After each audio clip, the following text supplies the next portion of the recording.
اندرونی طور پر کمزور ہو، اور آج پاکستان کے اندر معاشی لحاظ سے، تقسیم کے لحاظ سے، مایوسی کے لحاظ سے جو حالات ہیں، اس کو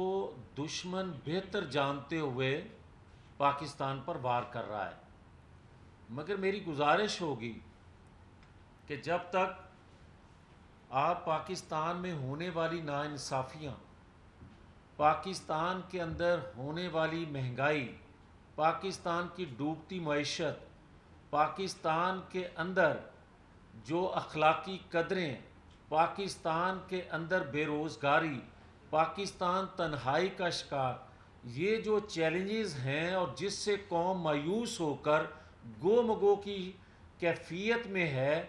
اگر اس سے نکالنا ہے قوم کو، متحد کرنا ہے قوم کو، ان چیلنجز کا سامنا کرنا ہے، پاکستان کو پھر سے ترقی کی راہ پر گامزن کرنا ہے، تو پھر ماضی کے تمام حالات کو سچ سچ بتانا پڑے گا۔ جب تک قوم کو حقائق نہیں بتلائے جائیں گے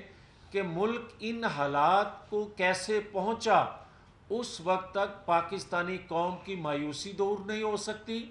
اس وقت تک پاکستان دوبارہ سے متحد قوم نہیں بن سکے گا۔ اور بدقسمتی سے جو سلسلہ شروع ہے، اور خاص طور پر 75 سالوں میں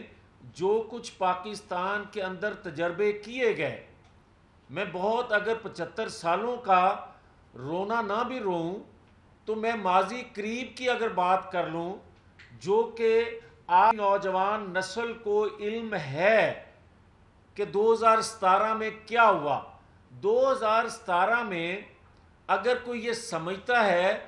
کہ اس وقت کی جو اسٹیبلشمنٹ تھی، اس وقت کے جو طاقتور ادارے تھے، انہوں نے یہ عمرانی پروجیکٹ جو ہے وہ لانچ کیا تھا، تو میں آج یہ کہہ رہا ہوں یہ بات غلط ہے۔ جو عمرانی پروجیکٹ ہے، یہ عالمی اسٹیبلشمنٹ اور بعض دنیا کے طاقتور حلقوں نے یہ عمرانی پروجیکٹ جو ہے وہ لانچ کیا تھا، اور پاکستان کے اندر اس وقت کے کچھ جرنیلوں اور پھر 2014 میں ایک پیج پہ آ کر تمام پاکستان کے اداروں میں بیٹھے اہم لوگوں نے اس کو اوپر سے اتار سمجھ کر دنیاوی طاقتور لوگوں کی طرف سے لانچ کیا ہوا، دنیا حاصل کرنے کے لیے، دنیا کو کمفرٹیبل انجوائے کرنے کے لیے اس کو ثواب سمجھ کے اڈاپٹ کر لیا، اپنی گود لے لیا، اور اس گود لے کر اس عمرانی پروجیکٹ کو پروان چڑھاتے گئے۔ اور 2014 میں یہ عمرانی پروجیکٹ جو ہے، اس نے بولنا شروع کیا ایک ادارے کے علاوہ تمام اداروں کے خلاف، تمام اداروں کو دھمکیاں دینا شروع کر دی۔ اور اس وقت جب اداروں میں بیٹھے لوگوں کو گالیاں دھمکیاں دی جا رہی تھیں، تو ساتھ ساتھ پولیس وین سے ملزموں کو چھڑوایا جا رہا تھا، اداروں پر حملے شروع کر دیے گئے تھے۔ مگر اس وقت بھی اگر کسی ادارے کو ہمت نہیں تھی اس کو گرفتار کرنے کی، تو پیچھے عالمی اسٹیبلشمنٹ تھی، جس وجہ سے انہوں نے ہاتھ نہ ڈالا۔ اور وہ بڑھتے بڑھتے جب بہت آگے نکل گیا، تو میں یہاں منصفوں کا بھی ذکر کرتا جاؤں۔ 4.25 سال پاکستان کے منصفوں نے 4.25 سال میں جو کچھ اس نے کیا اس پہ نوٹس ایک بھی نہیں لیا اس عمرانی حکومت کے حوالے سے۔ مگر جو ہی یہ ہٹا حکومت سے، تو ان 16 ماہ میں منصفوں نے کوئی ایسا دن نہیں گیا جس میں لوور کورٹ سے لے کر اپر کورٹ تک اس کے روزانہ کی بنیاد پر درجنوں درخواستیں نہ لگی ہوں. اور آج پھر جو بات کی جا رہی ہے، جو میں اصل میں کہنا بھی چاہتا ہوں، بات سیدھی سی ہے کہ جب 16 ماہ میں یہ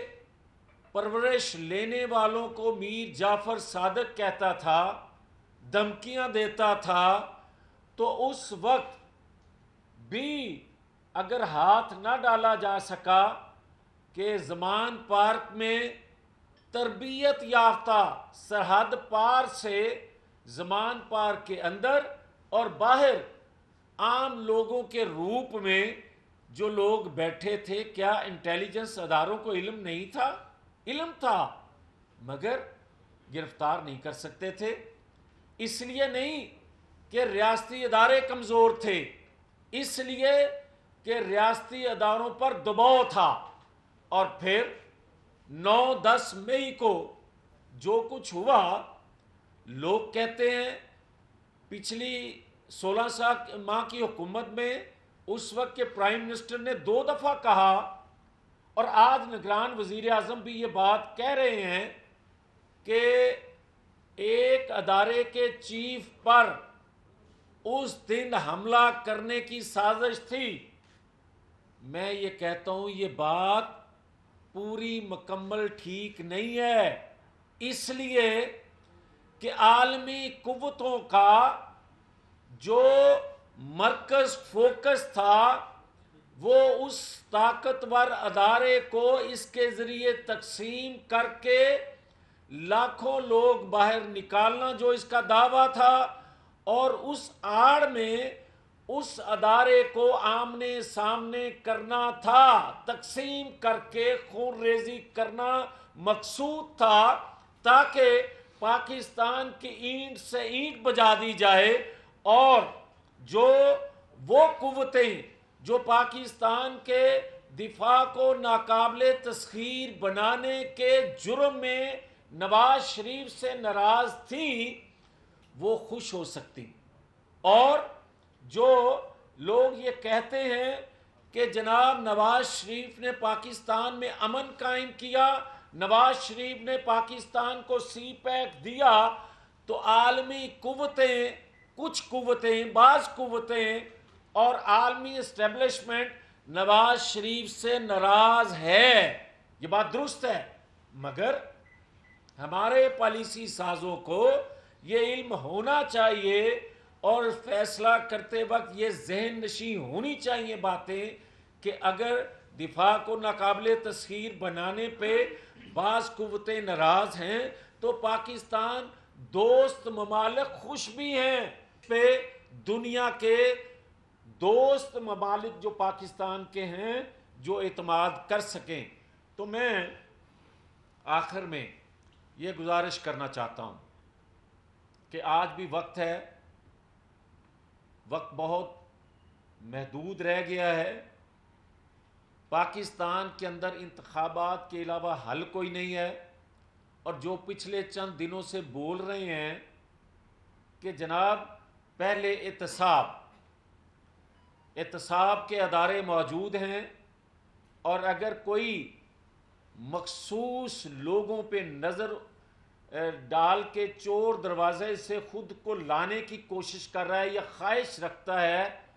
تو وہ جنرل ایوب، جنرل یحییٰ، ضیاء الحق، پرویز مشرف کے دور کے بگاڑ جو پاکستان کو میں آئے، ان کے اثرات ابھی تک ہم بھگت رہے ہیں. یہ سوچ ذہن میں ضرور ان کے رہنی چاہیے کہ ایسی کوئی اس نظام کو بدبودار کہنا، اس نظام کو اور القاب سے نوازنا جو کہہ رہے ہیں، ان کو ذہن میں یہ چیز رہنی چاہیے کہ پاکستان اسی نظام سے، اسی جمہوریت سے اور اسی سسٹم سے متحد قوم ہو سکتی ہے، ترقی ملک کر سکتا ہے. اور جو بارڈروں سے سمگلنگ ہوتی ہے، وہ چینی کی ہو، وہ ڈالر کی ہو، وہاں جا کے کوئی وزیر، کوئی مشیر، کوئی حکومت وقت کا نمائندہ کھڑا نہیں ہوتا. سرحدوں پر سمگلنگ کو روکنا دیگر اداروں کی ذمہ داری ہوتی ہے. اور آج جو اچھی نوید، جو اچھی خبر ہے ملتی ہے، وہ سرحدوں کو کسی حد تک ٹائٹ کرنے سے کچھ بہتری 2 دنوں میں نظر آئی ہے. اگر مکمل طور پر کر لیا جائے تو 50% مسائل اس سے بھی حل ہو سکتے ہیں. مگر یہ نہیں ہو سکتا کہ آپ ججوں جرنیلوں کو آپ کہیں کہ یہ فرشتے ہیں، اور جو کمزور ہو اس پہ تمام لوگوں کا گناہ ڈال کر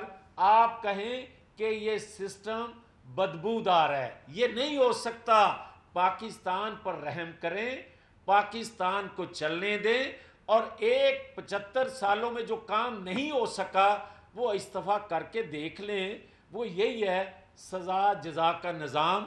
عدل کے ذریعے. آپ کر کے دیکھ لیں، پاکستان خدا کے فضل و کرم سے ترقی کی پٹری پر دوڑے گا. 2017 کا پاکستان بن کے رہے گا. اور انشاءاللہ تعالی جو ہم دیکھ رہے ہیں نواز شریف کی واپسی کے حوالے سے قوم کے اندر جو ہوپ ہے، جو ایک جوش ولولہ، اس حالات میں بھی مہنگائی کے اس ستم سے ستائے ہوئے لوگ بھی امید لگائے بیٹھے ہیں کہ نواز شریف کے آنے سے. اور میں یہ بتا دوں، جب ہم کہتے ہیں کہ نواز شریف چوتھی دفعہ پرائم منسٹر بننے جا رہے ہیں، تو میں پرائم منسٹر سے زیادہ میں سمجھتا ہوں کہ اس پاکستان کو ایک رہبر کی ضرورت ہے. پاکستان کی